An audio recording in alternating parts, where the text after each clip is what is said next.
Hello once again and welcome to the Learn English Elementary podcast number 9 with me, Ravi, from Manchester. And me, Tess, from London. And Gordon, our producer from... Oh, where are you from, Gordon? Me? I'm from Keswick in the Lake District, you know. But I've lived in London for about 20 years. Keswick, really? I'm going there this weekend. Really? What for? Having a weekend away? Are you going cycling again? Yeah, we are. 6 of us. We're getting the train up from London on Friday morning, then cycling to Keswick, spending a night there, then we're going to do a really long ride on the Saturday. You're not going to camp, are you? Isn't it a bit cold? No, we're not. It is a bit cold. We're staying in youth hostels, you know. Oh, right. I haven't been in a youth hostel since I was a kid. Are they still really cold and uncomfortable? No, not at all. Some of them are fantastic. I mean, they're not like 5-star hotels or anything, but they're really comfortable and you meet some really interesting people in them. Sounds okay. Better than I remember. It's the cycling I don't want to do. How far are you going to ride each day? About 50 miles or so. It depends. It's more difficult with all the hills and stuff. We haven't booked the youth hostels. They won't be really busy at this time of year. So we'll just stay at the nearest place if we get really tired. Ah, okay. Sounds great. When are you coming back? We're getting a train on Sunday afternoon, so we'll get back to London in the evening. About 6 o'clock, I think. Do you know what I'm going to do this weekend? No. What are you up to? Absolutely nothing. I'm going to sit on my sofa all weekend and watch TV. I've got loads of DVDs I want to watch. I'll think of you on your bicycle, though. I don't know how you can do nothing all weekend, Ravi.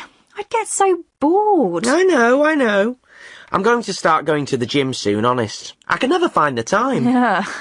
Anyway, it's time now to move on. As usual, we're going to start with Would Like to Meet. In every podcast, someone comes to the studio and tells us about a famous person, alive or dead, that they'd like to meet.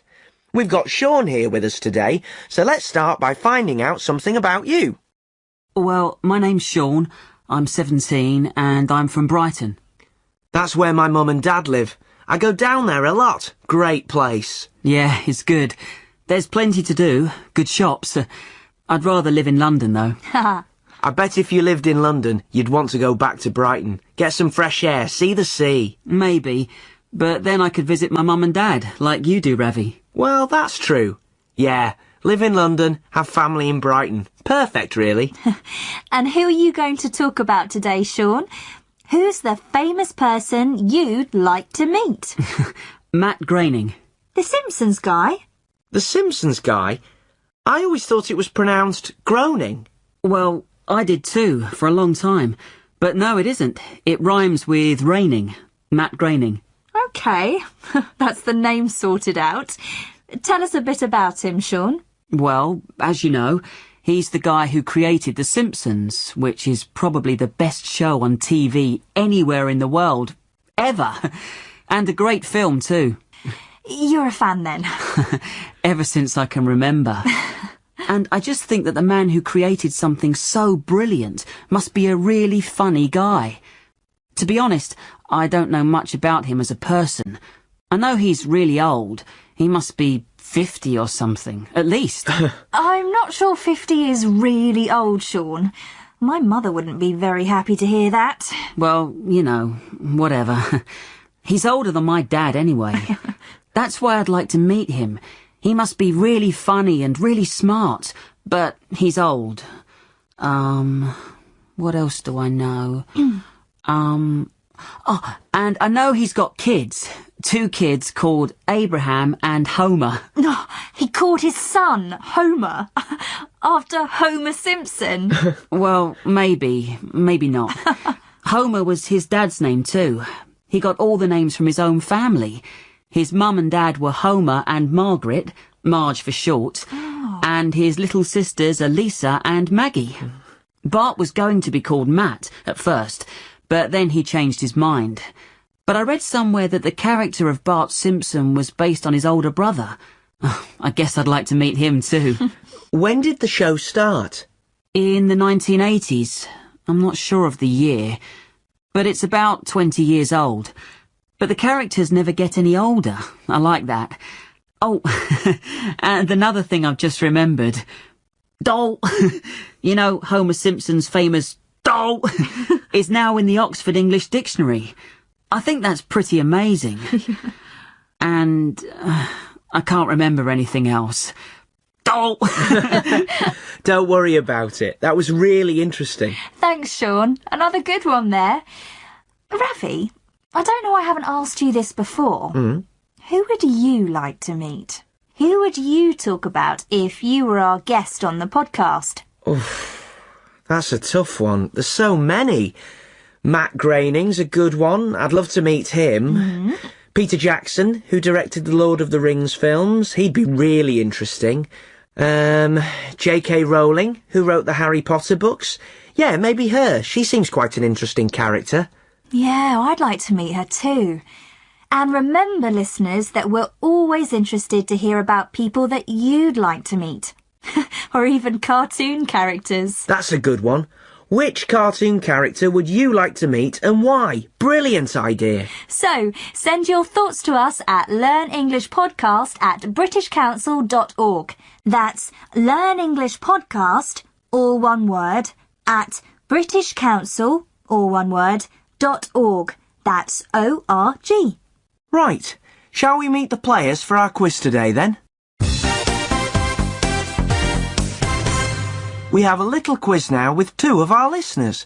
And this time we've got Ethan. Hi, Ethan. Hi, Ravi. And Abby. Hello, Abby. Hi, Ravi. Let's start with you, Abby. Where are you calling from?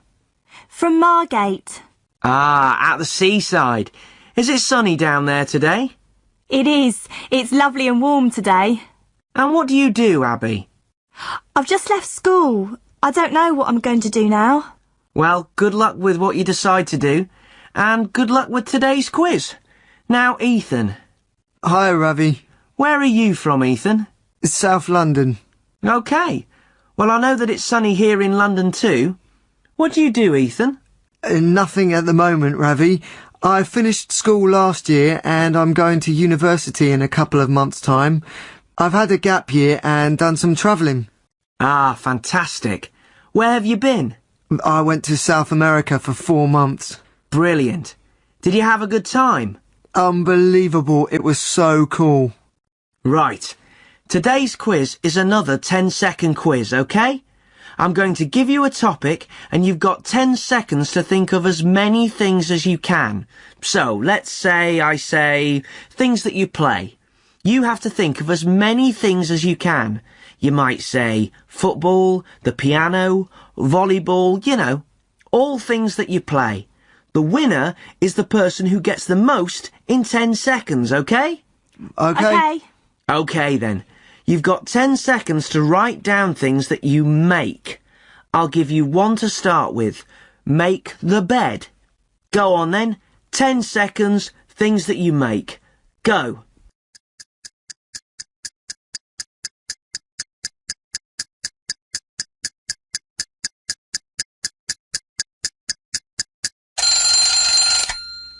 OK, time's up.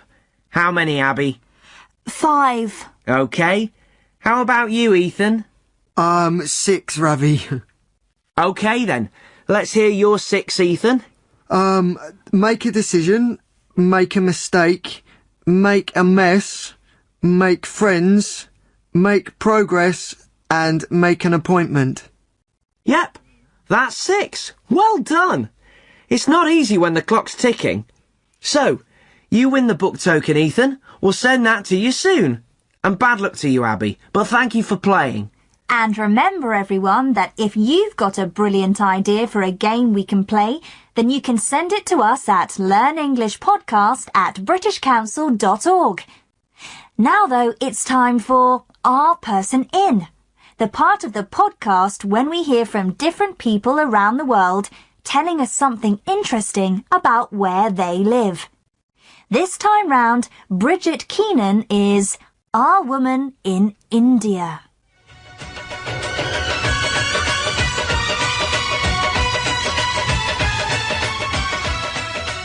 India is a nation of cinema lovers. Almost 40 million people go to the cinema each month, and India produces almost twice as many films each year as the USA. The Indian film industry is known as Bollywood, and you never feel like you are far from its influence. In cities, giant hand-painted images of Bollywood stars look down at the passing traffic, and in parts of India, film stars have used their popularity to start careers as politicians. Bollywood films are quite different to Hollywood films. Although the plots can be similar, the Indian films feature a lot more singing and dancing. There are usually 6 songs and at least 2 huge dance scenes. In fact, the stories are often very predictable and always have a happy ending. But that doesn't stop people going to see them. And going to see films is a special experience too, much noisier and livelier than British cinemas. The crowd will cheer on the hero through all the action scenes, whistle through the songs, and offer advice and support throughout the film. The audience can be as much fun as the film. That audience seems to be almost everyone in India, from the very old to the very young. In the countryside, there are touring cinemas, a lorry travelling with all the equipment to make a temporary cinema in a village for one night before moving on to the next place. It's a love of cinema shared by the whole huge country, unlike anywhere else in the world.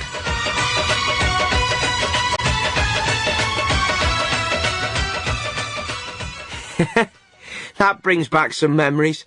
We used to watch loads of Bollywood films when I was a kid. They're great fun. Did you? Do you still watch them now? Not really.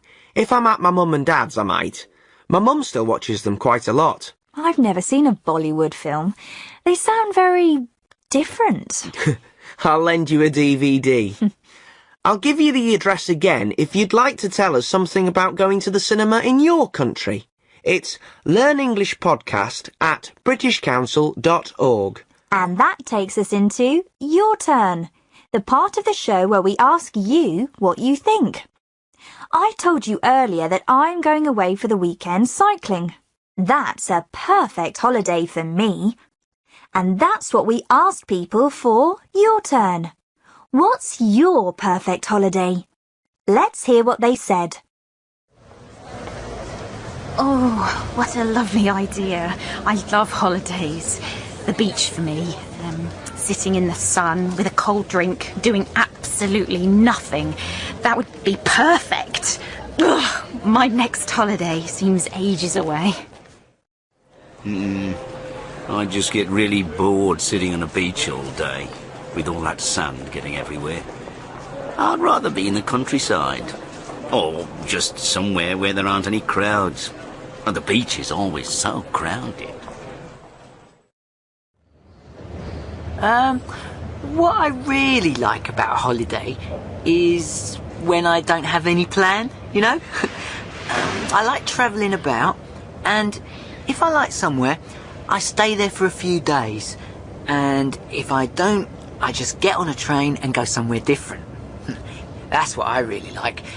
When I don't have to worry about timetables and all that stuff. I would really love to go on a cruise, you know. A holiday on a boat where you travel to different cities. My aunt and uncle went on one last year and said it was great. Everything's planned for you, so you don't have to worry about anything at all. Lovely. Well, my perfect holiday would be a trip to China. I've always wanted to go there. It just seems so fascinating, so different, you know. And there'd be so much to see. I'd love to tour the whole country. But I guess that would take years.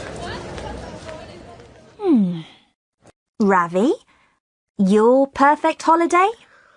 I really want to go to Australia. A couple of my friends went there last year and said it was brilliant. Yeah, I really like the sound of Australia too. Let us know what your perfect holiday would be. You can send it to us at learnenglishpodcast@britishcouncil.org. Now let's join Carolina again. Carolina is a student from Venezuela who's come to Britain to live, study and have fun. She's really settled in Newcastle. Last time we listened, she was in the pub with her friends from the Conservation Society. This time, Carolina is preparing a special meal for her friends. Hi, how's it going? Everything under control? Oh, I'm beginning to panic a bit. The rice and beans are done. They're cooking now. That's for Jamie. He's vegetarian. Yeah. I need to grill the meat, and I need to make the guasacaca. Oh dear, and I wanted to have a shower. I'm so hot. What time are they coming? I told them 8 o'clock. I hope they're late. Don't panic. You've got plenty of time. What can I do to help? What's whatever it was? Guasacaca. It's like a salad sort of thing with avocados and herbs. It goes with the meat. Well, why don't you tell me what to do and I'll make it while you have a shower? Oh, okay, thanks. You're an angel. You need an onion, some green pepper, some red pepper, some garlic, some parsley, and you chop it all up in quite small pieces and put everything in a bowl. It's all here, look. Okay, I'll start chopping. How much garlic? 3 of those. What do you call them? The small parts of garlic? Cloves? You mean cloves? 3 of these? Yes, that's right. Then what? Then you put it in a bowl with olive oil, vinegar, a little sugar and some chili powder. Oh, and some salt. And what about the avocado? Oh, you add that at the end. There are 2 avocados in the fridge. You mash one, you know, with a fork, so it's like a paste, and the other one you just chop, so it's in pieces. I think I can manage that. And then I add the avocados to the stuff in the bowl. Yes, and put it in the fridge. Right, no problem. You go and make yourself look beautiful. Hi. Here we are. Oh, hi. Hi, Henry. Hi, Emily. Hi, did you find it okay? Yeah, it was easy. We've brought a bottle of wine. It's white. It probably needs to go in the fridge. And we brought these too, for you. Oh, that's very kind of you. I love chocolate. Thanks. Can we put our coats somewhere? Oh, you can put them in my room. Here, I'll take them. Well, sit down. Make yourselves at home. Thanks. It's a nice place you've got here. Great kitchen, really big. Thanks. Yes, we're very lucky. Now, what would you all like to drink? We've got wine. So here it is. Just help yourselves. It looks delicious. Oh, I hope so. This is good. What's in it? Rice and black beans, and onion and pepper, and some spices. Delicious. Is this a traditional Venezuelan dinner then? Well, in Venezuela we usually eat a big meal for lunch and have a smaller meal in the evening. But yes, it's a traditional meal, nearly. We should have fried, I don't know the word. They're like bananas, big, hard bananas. Plantains? They look like bananas. Oh, yes, maybe plantains. Anyway, I couldn't find any, but everything else is traditional. Hey, we forgot the music. Oh, no. Henry, do you want to come and choose something? I'll show you where the CDs are. Sure. My room's just through here on the right. Wow, it's massive, much faster than ours. I know, I'm really lucky. Well, here we are then. Just the 2 of us. Yes. What? Oh, nothing, Ravi. I really want to know what's going to happen next. To Carolina? And Jamie. Never mind. Right, it's time for Gordon. Are you ready there, Gordon? Ready? For new listeners, Gordon tells us a joke every week. If you like bad jokes, you'll love Gordon. Thanks, Tess. Right, I've got a parrot for you this week. Another parrot? Yes, a parrot and a magician. A magician who worked on a cruise ship, you know, the big ships that people have holidays on, had a parrot. But the parrot had seen the magicians act hundreds of times and knew all the tricks. So, whenever the magician did his act, the parrot just sat there looking really bored because he'd worked out how the magician made things disappear. Anyway, one night, during the magician's show, the ship hit an iceberg and sank. Oh. The only survivors were the magician and the parrot. The magician managed to climb into a lifeboat and immediately fell into a deep, deep sleep. A little bit after that, the parrot came and sat on the edge of the lifeboat and stared at the magician. The magician slept for 3 days, and the parrot didn't take his eyes off him. It just stared and stared and stared. Finally, the magician opened his eyes, and the first thing he saw was the parrot watching him like a parrot. Another hour went past, and the parrot didn't take his eyes off the magician. Then the parrot opened its beak and squawked, "All right, I give up. What did you do with the ship?" No. That's terrible, Gordon. I still prefer the jokes about dogs. Actually, maybe some of our listeners could send you some new jokes. The address for jokes, or anything else you want to send to us, is learnenglishpodcast@britishcouncil.org. We have to go now, but in a moment you can listen to Tom, our English teacher, who'll be talking about some of the language you heard in this podcast and things to help you learn. So, stick around to listen to Tom, but we'll say goodbye for now. Bye!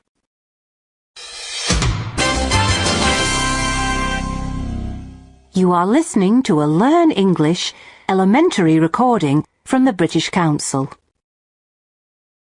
Hello again, my name's Tom, and at the end of every podcast I talk about some of the language that you heard and some ways to help you learn English. Today I want to talk about the verbs make and do. This is a big problem for learners of English. A lot of languages only have one word for make and do. For example, in Portuguese, the verb fazer is sometimes make in English and sometimes it's do. So it can be very difficult for Portuguese learners to know when to use make and when to use do. So, what's the difference between them?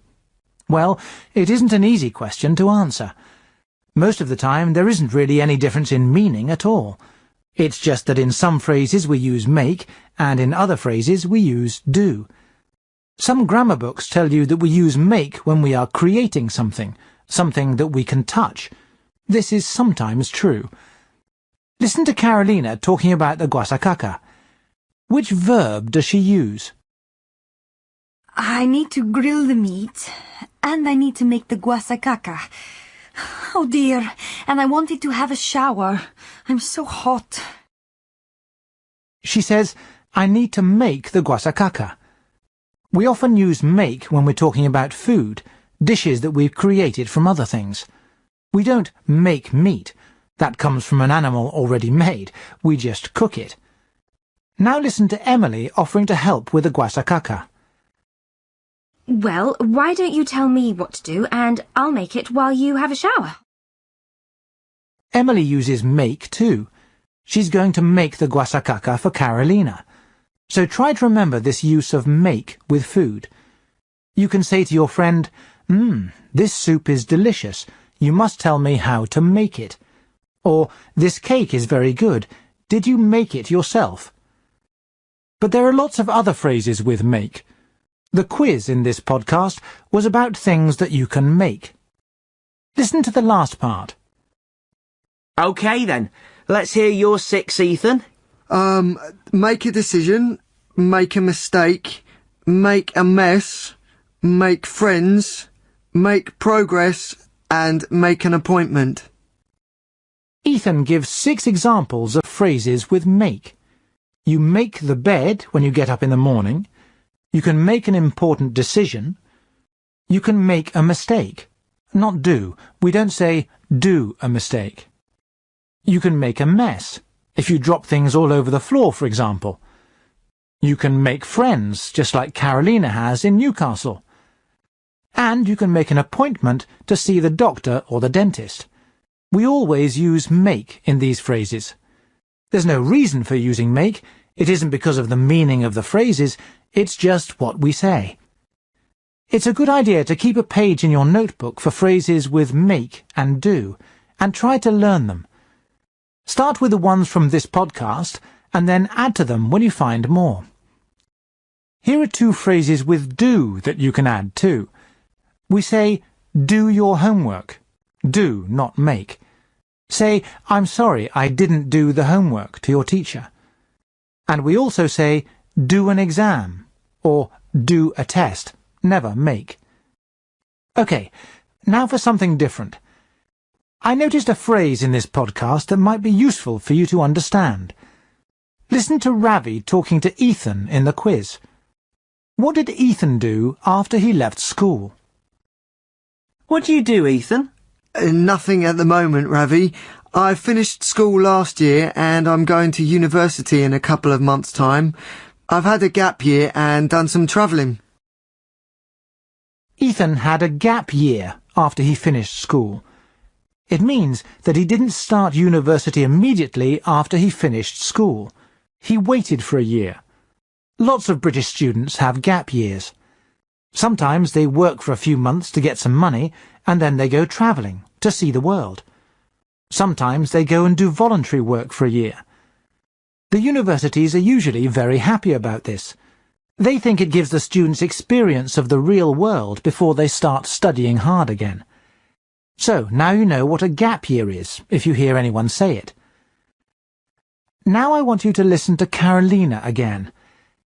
Carolina speaks very good English, but sometimes there are words that she doesn't know. Listen to what she says when she doesn't know the word. OK, I'll start chopping. How much garlic? 3 of those. What do you call them? The small parts of garlic? Cloves? You mean cloves? 3 of these? Yes, that's right. OK, she asks Emily, what do you call them? But she also tries to describe the thing that she doesn't know. She says, the small parts of garlic. This is very important when you don't know a word. Don't just stop. Try to describe what you want to say. Listen to Carolina again. But yes, it's a traditional meal, nearly. We should have fried, I don't know the word.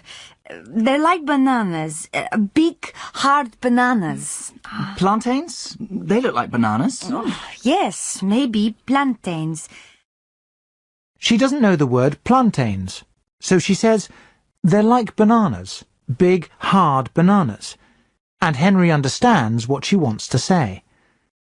Try to do the same thing when you don't know a word. Don't stop. Keep talking. Use different words to describe what you want to say.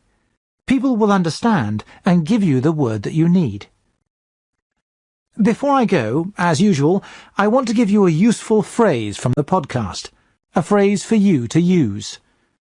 Listen to what Carolina says to Jamie and Henry. Well, sit down. Make yourselves at home. Yes, it's another phrase with make. She says, make yourselves at home.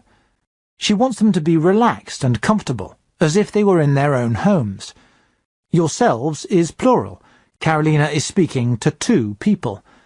If you're talking to one person, then you say, make yourself at home. So, try to use the phrase when someone comes to visit you in your house. Say, make yourself at home. OK, that's all from me today. Remember, you can send your questions to me at learnenglishpodcast@britishcouncil.org. I'll be happy to answer your questions. Or write to me about any interesting language that you noticed. In a moment, you'll hear the address for the website where you can read everything you've heard in this podcast. So, bye for now.